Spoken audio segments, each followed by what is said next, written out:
जय हिंद दोस्तों, जोहार आप सभी को। आज रामनवमी के शुभ अवसर पर आप लोग को बहुत बहुत शुभकामनाएं। और साथ ही साथ रेलवे का जो आरपीएफ का नोटिफिकेशन जारी होने वाला था, जो आप लोग को बताए थे पिछली बार भी, वो नोटिफिकेशन जारी कर दिया गया है। टोटल 4660 सीट को लेकर के उसने नोटिफिकेशन जारी किया है। तो आज हम लोग इस वीडियो में बहुत कम समय में ही उसके सिलेबस, उसके एग्जाम पैटर्न्स, उसके फिजिकल्स और सैलरी को लेकर के चर्चा करेंगे। ए टू जेड जितने भी इसमें हो सकते हैं क्राइटेरिया, उसको लेकर के चर्चा करेंगे। तो आप लोग पहले से ही बता रहे थे, जो सीएचएसएल हो, चाहे रेलवे हो, चाहे अभी टेक्नीशियन वाला भी देखे हो, हर अगर आप अच्छे तरीके से तैयारी करेंगे तो किसी न किसी भी जगह पे आप सिलेक्ट हो जाएंगे। तो चलिए, इसकी जो है नोटिफिकेशन जारी जो किया गया है आरआरबी के द्वारा, उसके बारे में थोड़ा सा जिक्र करें। तो सबसे पहले देखेंगे यहाँ पे कि जो आरआरबी का जो है नोटिफिकेशन जारी किया गया है, टोटल पोस्ट आपको दिख रहा होगा 4660 पोस्ट है, ठीक ना। जिसमें से कुछ कांस्टेबल के हैं और कुछ सब इंस्पेक्टर के भी पोस्ट इसमें इंक्लूडेड हैं। ये जो है नोटिफिकेशन जारी कर दिया गया है, आप लोग देखेंगे इसको, ठीक है। सबसे पहले अगर यहाँ पे हम बात करें तो देखियो, ध्यान दीजिए, इसमें आरपीएफ का जो वैकेंसी आई है उसमें कांस्टेबल के लिए अगर हम बात करें तो कांस्टेबल के लिए जो है 4208 पोस्ट है। कांस्टेबल के लिए टोटल कितने पोस्ट हैं? 4208 पोस्ट जो है वो कांस्टेबल के लिए हैं इसमें। और सब इंस्पेक्टर के लिए कितना है? 452 सीट है, ठीक ना। तो अगर टोटल इतने सीट में से इसका इतना सीट है, इसमें इतना सीट है। दूसरी अगर हम बात करें एज का, एज लिमिट का, तो एज लिमिट जो है कांस्टेबल के लिए रखी गई है मिनिमम 18 ईयर से लेकर के 28 ईयर तक, ठीक ना। और इसका एसआई के लिए जो एज क्राइटेरिया है, वो क्राइटेरिया जो है आपका है 20 से लेकर के 28 साल तक है।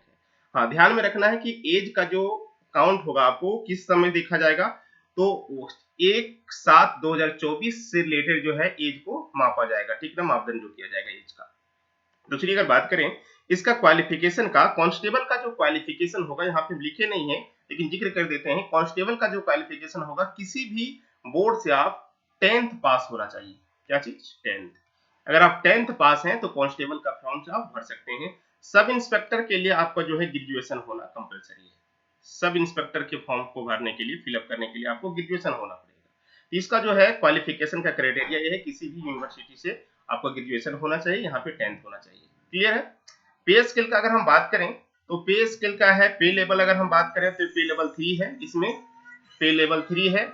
और इसमें अगर हम बात करें पे लेवल, तो इसमें सेकेंड वाले में पे लेवल जो है इसमें 6 है, ठीक ना।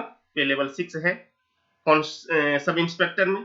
इनिशियल पेमेंट का अगर हम बात करें, सारा चीज अगर हम इंक्लूडेड छोड़ करके, तो इनिशियल पेमेंट अगर यहाँ पे भी शो कर रहा है नोटिफिकेशन में, वो दिखा रहा है 21,700 कांस्टेबल का, और सब इंस्पेक्टर का दिखा जा रहा है 34,400, ठीक है।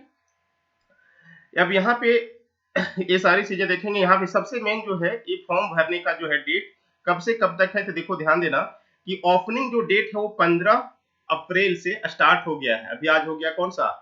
17 अप्रैल हो गया है। तो 15 अप्रैल से ही आपका एप्लीकेशन फॉर्म भरना स्टार्ट हो गया है, तो आराम से आप फॉर्म को भर सकते हैं। क्लोजिंग डेट है जो 4 मई तक है, सॉरी 14 मई तक है। तो 14 मई तक है, तो अभी आपके पास जो है टाइम है, आप आराम से इसको देख करके फॉर्म को फिलअप कर सकते हैं, ठीक है। क्लियर है? और आगे देखिए, ध्यान दीजिए, अगर इसका हम बात करें एग्जाम्स पैटर्न्स का, सॉरी सबसे पहले अगर हम देखें फिजिकल्स का, तो कांस्टेबल के लिए जो फिजिकल का क्राइटेरिया होगा आपका, ठीक ना, वो देखिए क्या है। हाइट जो होना चाहिए जनरल और ओबीसी के लिए 165 सेंटीमीटर होना चाहिए मेल के लिए, और फीमेल के लिए जो होना चाहिए 157 सेंटीमीटर। एसटी एससी कैंडिडेट के लिए जो है 160 और ये 152 होना चाहिए। किसके लिए है? कांस्टेबल के लिए है, ठीक ना। अगर हम यहाँ पे बात करें रनिंग का, तो रनिंग के लिए अगर हम देखेंगे तो रनिंग के लिए जो है मेल का कितना है? 1600 मीटर है 15 मिनट 45 सेकेंड में। 15 मिनट 45 सेकेंड में जो है वो कितना है? 1600 मीटर है। फीमेल के लिए है 8 मीटर का जो दौड़ है 3 मिनट 40 सेकेंड में है फीमेल के लिए, ठीक ना। अगर यहाँ पे जंप का बात करें तो लॉन्ग जंप जो है मेल के लिए है 14 फीट है, ठीक ना, और फीमेल के लिए है 9 फीट। ध्यान में रखना 14 फीट कम नहीं होता है, ठीक ना। हाई जंप अगर बात करें तो मेल के लिए है 4 फीट और फीमेल के लिए है 3 फीट। मेल के लिए 4 फीट और फीमेल के लिए 3 फीट। ये सभी सारे क्राइटेरिया को आप ध्यान में रख सकते हैं, नोट कर सकते हैं, जो भी इस एग्जाम के लिए जो जो है सीरियस है और इस एग्जाम को अच्छी तरीके से निकालना चाहते हैं। सब इंस्पेक्टर के लिए देखिए ध्यान दीजिएगा, सब इंस्पेक्टर के लिए जो है सेम यहाँ पे जनरल और ओबीसी के लिए जो है हाइट होना चाहिए 165 सेंटीमीटर, फीमेल के लिए 157 सेंटीमीटर, एसटी एससी के लिए होना चाहिए 160 और इसमें 152। रनिंग क्राइटेरिया इसमें भी लगभग वही है, लेकिन यहाँ पे टाइम थोड़ा सा ज्यादा दिया गया है। मेल के लिए 1600 मीटर जो है टाइम वो 6 मिनट 30 सेकेंड में है। इसमें शायद कम था, देखो 5 मिनट 45 सेकेंड में ही था कांस्टेबल वाले में। कांस्टेबल वाले में समय कम दिया गया है, लेकिन यहाँ पे अगर आप देखेंगे सब इंस्पेक्टर में तो समय ज्यादा दिया गया है। मेल फीमेल के लिए भी अगर देखेंगे तो इसमें 3 मिनट 40 सेकेंड में था 800 मीटर, और यहाँ पे सब इंस्पेक्टर में जो है 4 मिनट में 800 मीटर है, ठीक ना।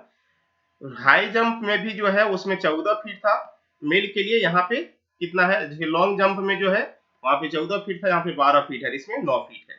यहाँ पे है हाई जंप में जो है 3 फीट 9 इंच और इसका 3 फीट है। ये जो है फिजिकल जो है क्राइटेरिया है, इस क्राइटेरिया को भी आपको फिलफिल करना पड़ेगा, तो आप इस पर भी काम कर सकते हैं। आगे अगर हम बात करें, जिक्र करें इसका एग्जाम्स का पैटर्न्स का, तो एग्जाम्स का पैटर्न्स का अगर हम जिक्र करेंगे तो देखो ध्यान दो, इसमें एग्जाम्स पैटर्न्स में बहुत ज्यादा चीजें नहीं है, सिंपल 3 सब्जेक्ट्स यहाँ पे हैंगे। एक अर्थमेटिक, देखो ध्यान दो, अर्थमेटिक कहने का मतलब है कि इसमें एडवांस सेक्शंस जो है इंक्लूडेड नहीं रहेगा। मे भी हो सकता है, क्योंकि रेलवे में कभी कभी हम देखा जाता है क्वेश्चन ज्यादातर प्रोबेबिलिटी का और स्टेटिक्स का कहने का मतलब मीन मीडियम मोड, इस तरह के क्वेश्चंस जो है कभी कभी देखने को मिलते हैं। एक दो क्वेश्चंस रहेगा, रेंज का हो गया, मीन का हो गया, मीडियंस का हो गया, तो इस तरह का क्वेश्चंस जो है देखने को मिल सकता है। जनरल अवेयरनेस जो है, रीजनिंग जो है, ठीक है, जनरल इंटेलिजेंस रीजनिंग जो है वो भी 35 क्वेश्चन है, मैथ का भी 35 क्वेश्चन है, और जीए का जो है करंट अफेयर और जीए मिलाकर के 50 क्वेश्चन। तो टोटल 120 क्वेश्चन दोनों के लिए है, एसआई के लिए भी और कांस्टेबल के लिए भी है। एक क्वेश्चन 1 नंबर का होगा, यानी कि आपको जो है 120 क्वेश्चन है तो 120 मार्क्स का होगा। टाइम आपको 90 मिनट दिया जाएगा। टाइम कितना है, 90 मिनट आपको टाइम दिया जाएगा। अगर हम बात करें नेगेटिव का, तो नेगेटिव अब यहाँ पे देखेंगे कि आपका जो है 1/3, ठीक ना। अगर आप एक क्वेश्चन सही करते हैं तो आपको 1 नंबर दिया जाएगा, और 3 क्वेश्चन मान लेते हैं कि अगर आप गलत कर देते हैं तो आप जो गलत सही किए थे वो भी आपका गलत हो जाएगा, ठीक है। तो 1/3 इसका नेगेटिव है।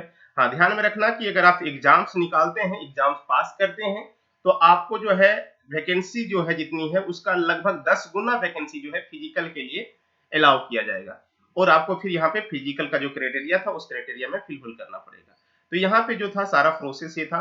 आरआरबी का जो वैकेंसी है आरपीएफ का वो जारी कर दिया गया है, फॉर्म फिलअप हो रहा है। अब ध्यान से फॉर्म को भरिए और तैयारी में अभी से ही जुट जाइए, ठीक है। चलिए, बहुत बहुत धन्यवाद आप सभी को।